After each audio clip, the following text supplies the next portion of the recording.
Cerno, une anti-enquête, 17e épisode. Demandez à mamie parce qu'elle a dû être au courant, elle est là depuis de nombreuses années. Papeterie, mercerie, journaux.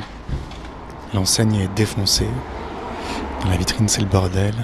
Il y a des peluches pas très belles, des espèces de petits bibelots très très poussiéreux. Il faut que j'entre, mais là j'ai carrément peur. Ils étaient deux. Ah ouais, ils étaient deux. Jean-Thierry Mathurin. Thierry Paulin. Je me lance dans une enquête. Pas une visite, pas un coup de fil. Nous on s'occupe pas des autres. L'autopsie révélera qu'elle a toutes les côtes du côté droit brisées. On ne veut pas voir cela. C'est terminé, je vis pour moi. Je viens de me faire hurler dessus par la dame qui est descendue. Vous voulez un café? On verra bien où cette histoire me mène. Continuez votre chemin, votre chemin. 3, 2, 1. J'entre dans la papeterie. Il y a une cliente dans la boutique. Bonjour. Bonjour. Bonjour madame. En fait, c'est les dames aux petits chiens, Nadine et Martine, qui m'ont conseillé de venir vous voir. Les dames aux chiens qui étaient dans votre boutique, les deux jumelles. Ah oui? Et on m'a dit que vous étiez là depuis les années 80. Oui, mais là, ça tombe mal. C'est au moment où j'ai du monde, monsieur. Ah. Non, là, je peux pas le matin, surtout. Regardez le boulot que j'ai. Ah. Non, Ah ouais, pas t'es en aujourd'hui, non, non. Je peux attendre un petit peu? Ah non, non, non, pas le matin. Non, c'est pas... Moi, je suis peux dans pas. le quartier depuis 16 ans. Je peux pas. D'accord. Parce qu'en fait, je fais un reportage sur Marie Choix. Marie Choix, c'est qui? En fait, elle habitait ici. Vous savez, c'est la dame qui a été assassinée. Ah oui, mais ça fait des années. Est-ce que Thierry Paulin? Oui. Ah ouais. Oh, bah, il y en a eu 22, je crois. De 84 à 87. Ah non, Ouais. allez-y, madame. Merci, pardon. Oh, bah, les femmes, on n'est pas mieux traitées, on n'est que 10% de femmes. Hein. SOS La Chapelle, ils ont fait les statistiques. Hein. Comment ça, 10%? Bah, dans l'espace public. Hein. Et alors, on nous expulse pour mettre des dealers, et il y en a marre. Hein. Alors, il n'y a plus de bar à prostituées ni d'hôtel de passe, mais il y a des policiers qui disent que c'est nous qui ramenons n'importe qui dans les immeubles. Voilà. Et l'affaire Thierry Paulin, alors vous êtes au courant de cette histoire? Ah oui, bah oui, il y a eu 22 femmes assassinées, ouais, puis sous de caustique, et puis ils suivaient les femmes, je crois, oui, il y en avait 22. Bah, 84 à 87, j'étais pas là, ils ont mis 3 ans avant de les arrêter, avec Jean-Philippe Mathurin. Après, il y a eu Guy Georges, ils ont mis 10 ans avant de l'arrêter. Voilà, quoi. Voilà. Et vous saviez qu'il y avait une dame qui avait été tuée ici? Non. Cet Oui, on immeuble. m'avait dit, mais où c'est? Ici? Oui. Ah ouais? 77. Ah ouais? Ah ouais? Comme ça, la sous de caustique? Non, la soude caustique, c'était à l'angle, là. Oh, bah, ici, il y a des femmes. On est des moins que rien. Hein. Ah ouais. De toute façon, on est minoritaire. Hein. Voilà, c'est un quartier. Voilà. Les dealers ont régné pendant 25 ans. Voilà, sans un seul dealer arrêté. Voilà quoi. Il faut qu'ils arrêtent de faire leur loi. Il y a des femmes et des enfants, on a le droit de vivre. De quel droit? Ah ouais, aucun respect quoi. Ils oublient que leur mère est une femme. Hein. Enfin voilà. Qu'est-ce qui vous a amené dans le quartier? C'est la poste. Voilà. J'ai flashé pour une terrasse, j'habitais dans les beaux quartiers, mais dans des chambres de bonne, sous les toits, dans des placards. Donc au bout d'un moment, 11 ans sans cuisine, sans salle de bain, ben, voilà, on plie, on déplie, je montre comment j'ai survécu. Et puis là, pour une fois que j'ai eu un logement à la poste, ben, depuis le début, le gardien veut me faire dégager.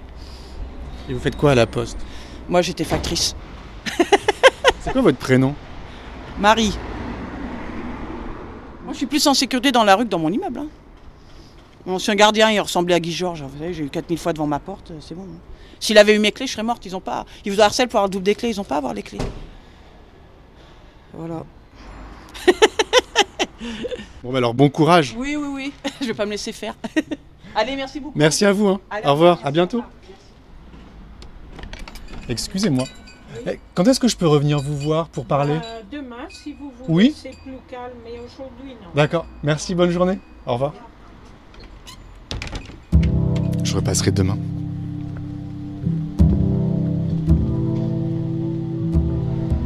Alors comme tout le monde me dit que c'est un endroit où il y a beaucoup de dealers et qu'il y en avait probablement déjà dans les années 80, alors je me demande si Thierry Paulin et Jean-Thierry Mathurin venaient pas chez leurs dealers dans ce quartier et s'ils n'ont pas tué ces deux vieilles dames pour acheter leur drogue. Il filait ses victimes jusque chez elles, Il y a des nuages noirs. et puis il les tuait en les étranglant. J'ai entendu le tonnerre tout à l'heure.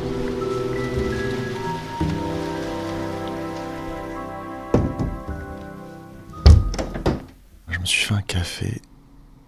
Maintenant, je cherche sur Internet la vie de décès de la mère de Yana Sekaresco. Je présume qu'elle est morte dans le 18e arrondissement. Il faut que je me tape tous les décès de l'année dans le 18e. Je suis au 23 février 1977. Il y a mon chat qui est avec moi sur mon bureau. Ça fait beaucoup de gens, évidemment. Ah! J'ai trouvé. Le 27 février 1977, 4h30, est décédée en son domicile, 60 boulevard de Clichy, Hélène Louise Alice Redler, née à Neuilly-sur-Seine le 27 mars 1888, veuve de Basile Sekaresco. Dressée le 28 février 1977, 10h10, sur la déclaration de Johanna Sekaresco, fille de la défunte, et il y a une signature J. Sekaresco. Et c'est marrant parce que dans la marge, il y a écrit Redler, veuve Sekaresco, Julien, c'est mon prénom. Je vais faire une capture d'écran. Alors au moins, j'ai le nom du père de Johanna Sekaresco, qui s'appelait Basile.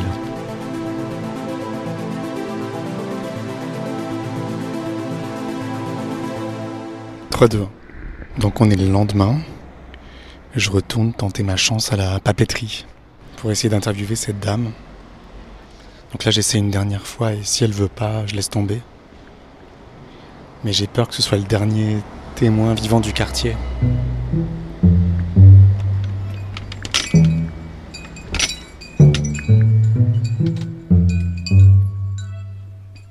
Bonjour. Il y a quelqu'un ? Oui. Vous allez bien, madame ? Ça va. Vous avez moins de travail ? Ah ben, ça avance quand même. Ça avance quand même. Ça avance quand même. Qu'est-ce que vous vendez ici ? Alors des vêtements, des livres, des journaux ? Alors, normalement, au départ, c'était mercerie, papeterie, bambeloterie et journaux. Alors maintenant, c'est devenu un magasin social, presque. Social ? Social, parce que j'aide beaucoup les gens du quartier. Les choses qui sont en vitrine, les objets, c'est pour aider les gens âgés. Et tous ces livres-là, c'est pareil. Les habits, ils déposent pour vendre. Voilà. C'est-à-dire que vous donnez un peu ou alors vous vendez des choses pas chères ? C'est intégral pour les personnes âgées. Tout ? Tout. Je ne prends rien. Pourquoi vous donnez pour les personnes âgées ? Parce qu'elles ne touchent presque à rien, la plupart, pour vivre. Elles attendent après leurs petits sous. Et puis, voilà, c'est ma façon d'aider les gens. Donc vous êtes quelqu'un de généreux ? J'essaye de l'être, oui. Qui vous a appris ça ? Ma mère. Parce que ma famille, au Portugal, on était très humains envers les autres. C'est ça, vous avez un petit accent portugais. Oui, je suis née là-bas, je suis arrivée ici fin 66.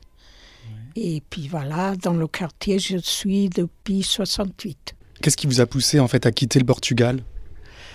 Parce que Portugal, pour moi, c'est un très beau pays, mais je n'aime pas la mentalité des gens. Pour moi, à mon goût, à ce moment-là, les gens n'évoluaient pas. Ils étaient trop soumis à la dictature et moi, ça non. Et moi, étant socialiste, ça ne me convenait pas du tout, donc je suis partie. Vous étiez une socialiste ? Voilà. Engagée ? Engagée. À fond, vous avez dit ? À fond, oui. Donc dans ma famille, ils sont tous de droite, mais des gens droite, mais très humains, pas de discussion de politique ni quoi que ce soit. Mais moi, j'aimais pas. Ça me rendait malade, donc j'étais pas bien, et puis voilà. En fait, étant d'une famille de droite, comment vous êtes passée à gauche quelque part ? Je suis pas passée à gauche, je suis née comme ça.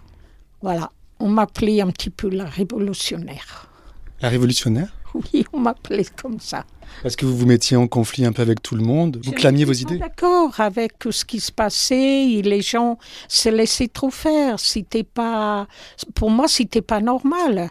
Tu as une maison, tu dois la gérer comme tu veux, tu dois pouvoir sortir. Non. Et là, non, on était dans une prison. Ça, pour moi, non.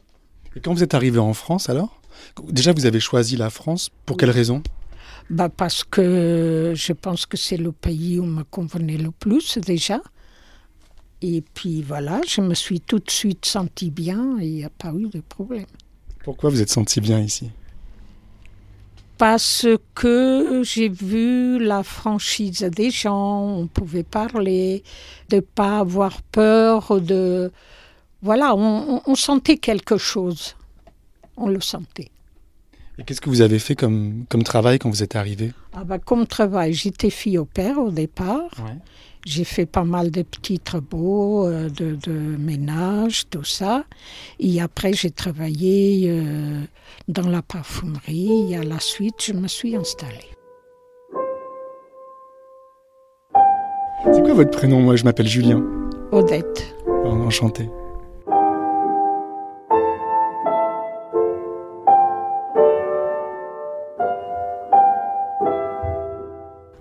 Vous avez quel caractère maintenant, alors, après toutes ces années ici en France?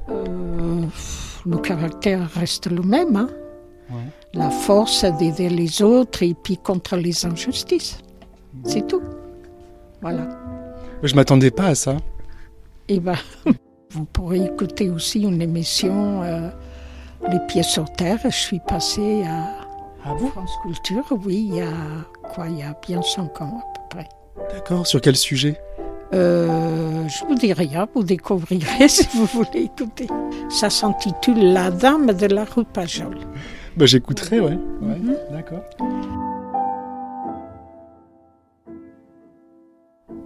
Alors, derrière vous, il y a beaucoup de vêtements. C'est des gens qui déposent pour vendre. Là, il y a des chaussures. Oui, aussi. Des livres. Il y a beaucoup de livres de politique, j'ai l'impression. Voilà, très mélangé. Il y a un petit peu de tout. Voilà. Télérama. Voilà. Je suis là 5h30 du matin jusqu'à 20h. C'est énorme. Ça va. C'est pas trop fatigant? Non. Je ne m'écoute pas. C'est vrai? Oui. Et du coup, alors vous savez, moi je travaille sur l'affaire Thierry Paulin. Oui. Et vous savez qu'ici, il y a une dame dans cet immeuble qui a été assassinée en 1984. Il y en a eu 2 dans le coin. Numéro 15 à rue Marc-Séguin. Et le lendemain ici. Et au 77, juste à côté de la boutique. Est-ce que vous étiez là déjà, vous, à l'époque? Bien sûr. Moi, ce qui m'intéresse plutôt, c'est cette dame qui habitait ici. En fait, les 2 dames. Oui. Alice Partouche Benaïm et ensuite Marie Choix, qui habitait dans l'immeuble à côté. Oui. C'est sans doute des femmes que vous avez dû croiser? C'est des gens âgés qu'on voyait tous les jours, presque. Hein. Et puis... il y avait Mademoiselle Téchier qui allait le faire les piqûres tous les jours. Donc, c'est elle qui l'a trouvée morte. Mademoiselle Téchier? Téchier. C'était une infirmière du coin. Elle est décédée aussi. Mais voilà, un jour, elle s'amène. Elle avait l'habitude de sonner. Elle répondait. Elle n'a pas répondu. Et elle s'est dit, bon, il y a quelque chose. Là, elle est descendue me voir. Madame Sanchez, voulez-vous m'accompagner? J'ai dit non, pour ces choses-là, j'aurais pas le courage, je ne vous accompagne pas. Elle est descendue vous voir pour vous prévenir? Oui, pour me prévenir qu'il y avait quelque chose, donc pas normal. Alors la suite, après, je peux pas vous dire parce que je voulais pas rentrer dans les détails. Il y a la police qui est arrivée, vous avez vu tout ça? Bien sûr, on a vécu tout ça, pompiers, tout, bien sûr. Comment vous l'avez vécu, vous? Très mal, parce que bon, c'est comme si une personne qui nous appartenait partait aussi. Hein. Les gens du quartier, on les aime beaucoup, donc... Pourquoi vous les aimez, les gens du quartier? Je les aime parce que pour moi, ça fait partie d'une famille. Depuis les années que je suis là, tout le monde s'entend bien, tout le monde se connaît, c'est très mixte, c'est très... Et nous faisons tout pour que tout se passe bien aussi. Ouais. C'est ça que c'est intéressant. J'ai l'impression que vous avez un rôle particulier dans ce quartier. Je crois, oui, les gens me disent ça, mais bon, moi je le fais, c'est pas pour qu'on parle de moi, je le fais pour moi. Vous êtes la confidente du quartier? Oui, un peu. Et je dois vous dire que je fais des choses que les assistantes sociales devraient faire et qu'elles ne font pas. Déjà écouter? Écouter et puis savoir analyser un petit peu les choses, savoir les reconforter, les choses qu'elles ne font pas. La plupart, je ne dis pas tout le monde. Oui. Ouais. Oui, et puis quand on aime les gens, on le fait.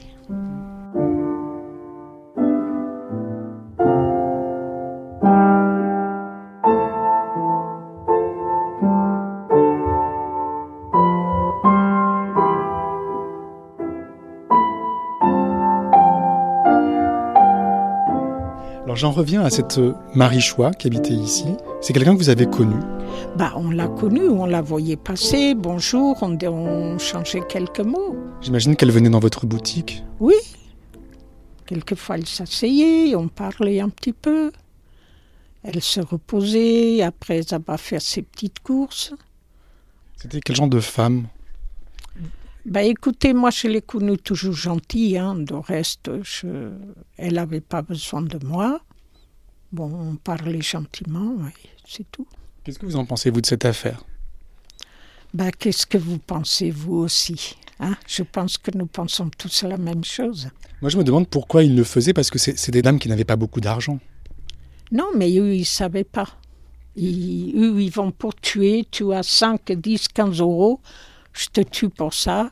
Il avait besoin pour ses boîtes de nuit, pour sa drogue, pour ces choses-là. Donc, il ne savait pas. Il croyait peut-être que la dame avait de l'argent à la maison. C'est dans ce but-là aussi. Oui, mais on se doute que dans cette rue, dans les années 80, j'imagine que ce n'était pas un quartier très riche. Non. Et on ne s'attend pas à trouver des vieilles dames qui ont beaucoup d'argent. Non, mais à ce moment-là, il y avait le bruit courait que les personnes âgées avaient l'argent à la maison. Et ce n'était pas vrai du tout. Parce que à cette époque-là, il y avait encore les facteurs qui apportaient l'argent au fur et à mesure qu'elles avaient besoin. Et elles n'avaient pas d'argent à la maison.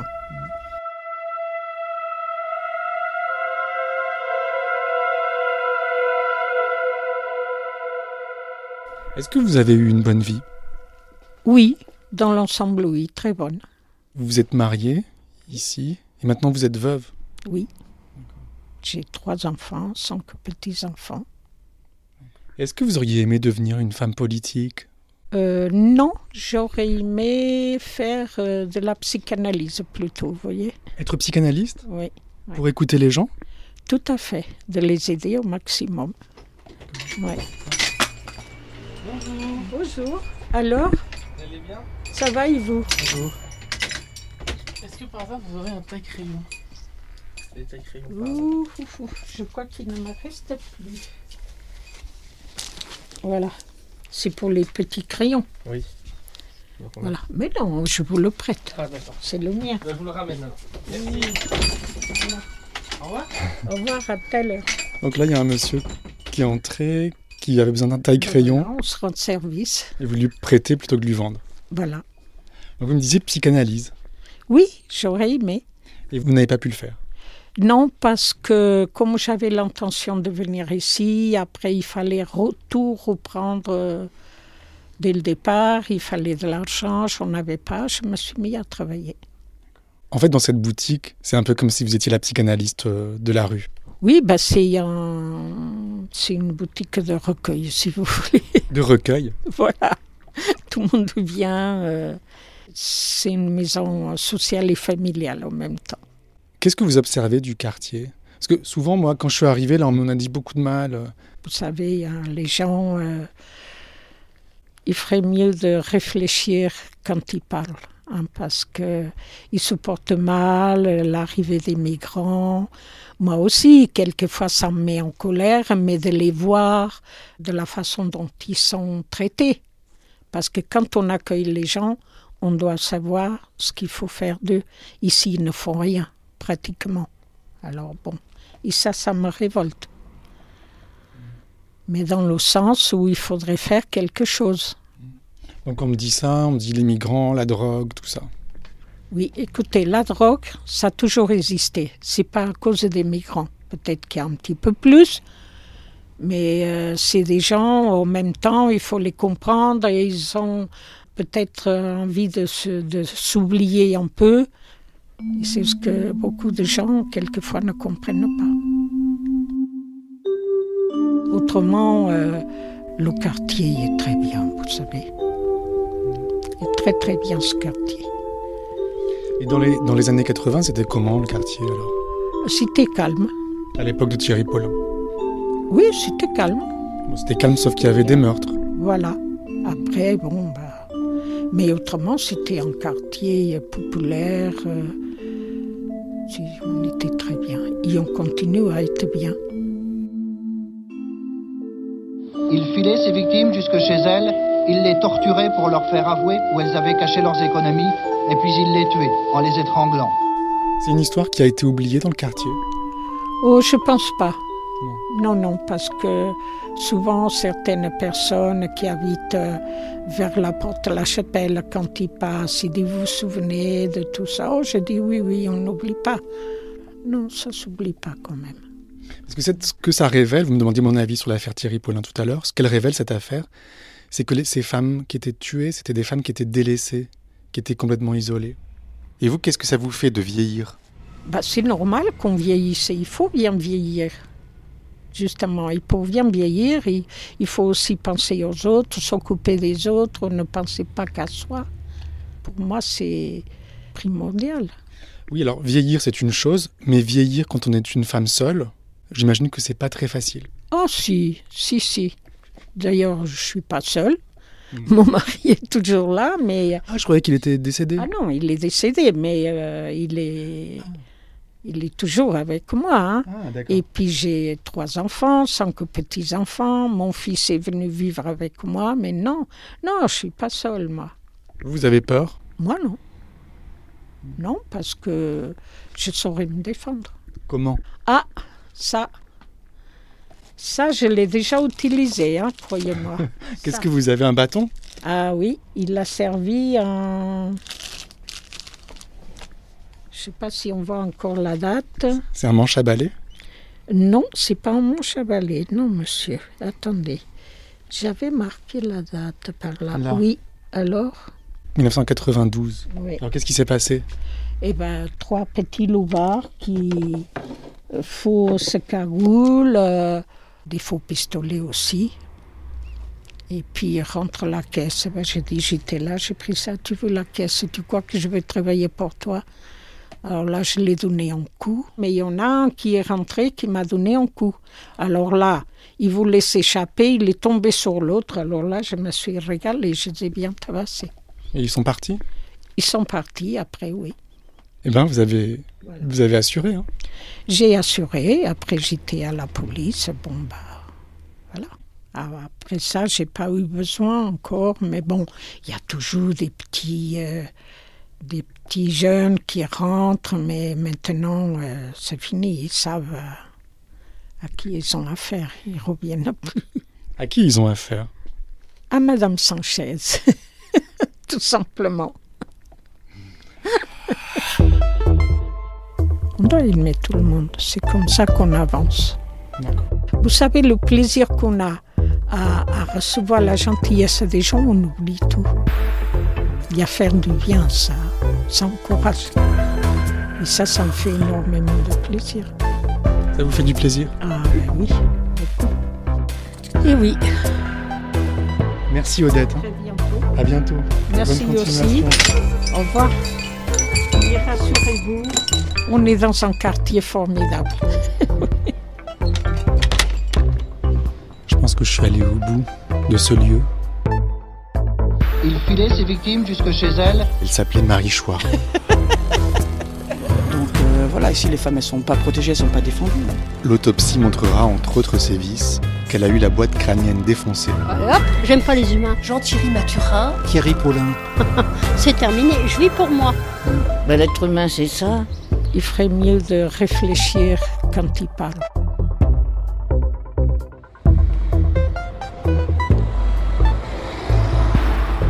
Je vais passer à un autre quartier, au cœur de Montmartre cette fois-ci, au 27 rue des Trois Frères. Le lendemain du jour où Marie Choix a été assassinée, c'est Mariamico Diaz, 75 ans, qui meurt, pieds et poings liés, étouffé par un torchon. À suivre. Allô ? Chers auditeurs, vous venez d'écouter le 17e épisode de cette anti-enquête. Vous pensez peut-être que la série est presque terminée, et pourtant ce n'est que le début. C'est pas vrai ? Si tout se passe bien, l'anti-enquête s'étendra sur une 50aine, voire une 100aine d'épisodes, histoire de prendre le temps d'explorer toutes les pistes autour de cette affaire criminelle, et de faire le plus de rencontres possible. Non ! Tous les jours de la semaine, entre 2 diffusions, je continue à enquêter sur les victimes, sans savoir où ça va me mener. Dans une improvisation totale. Je passe ensuite de longues heures, sur mon ordinateur, à monter toutes les paroles que j'ai recueillies. J'espère que le résultat vous plaît. Tous vos messages m'encouragent à continuer. Il reste de nombreux lieux de crime à visiter. Oh oui ! Beaucoup de personnes à rencontrer. Si vous appréciez ce travail, si comme moi vous souhaitez que cette anti-enquête dure longtemps, vous pouvez désormais me soutenir, participer et faire partie d'une communauté d'auditeurs. Pour cela, rendez-vous sur patreon.com/Cerno. Ça ne vous prendra que quelques secondes. Tout vous sera expliqué sur le site. Je répète, patreon.com/Cerno. Cerno n'existerait pas sans Théo Boulanger, c'est lui qui compose toutes les musiques. Et France Gall. Merci beaucoup et rendez-vous dimanche prochain. Ah non. D'ici là, ne laissez pas traîner vos grands-mères.